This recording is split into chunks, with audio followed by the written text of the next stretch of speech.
You and I have talked about this before. I was a music agent for 20 years for like Grammy winning bands, and then I would go on tour with the bands for a couple months, and then I'd come home and get back to regular life, and they'd be still on the road as rock stars. And I always had like a little bit of a crash, a little bit of a come down from, I'm not being treated like a rock star anymore. Was there any bit of that with your team? I'm turning on, I'm seeing CNN, I see Stephen F. Austin, Jim Rome, Colin Cowherd, all these guys talking about you, and then it's kind of a little bit back to reality. Was there any crash after that?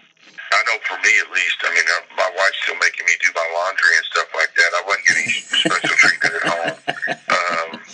But, I think the thing for us, Chris, is that, the day after we played, we had this scheduled, but our kids are feeding the homeless here for Thanksgiving.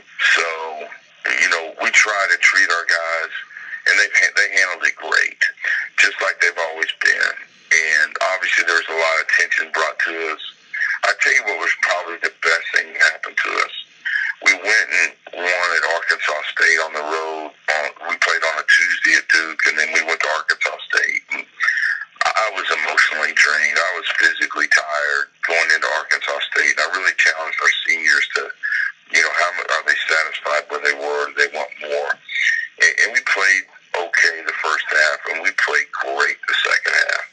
I mean, we tried to take 16 charges in the game, and we played great the second half. I think we won 18, 19, or 20,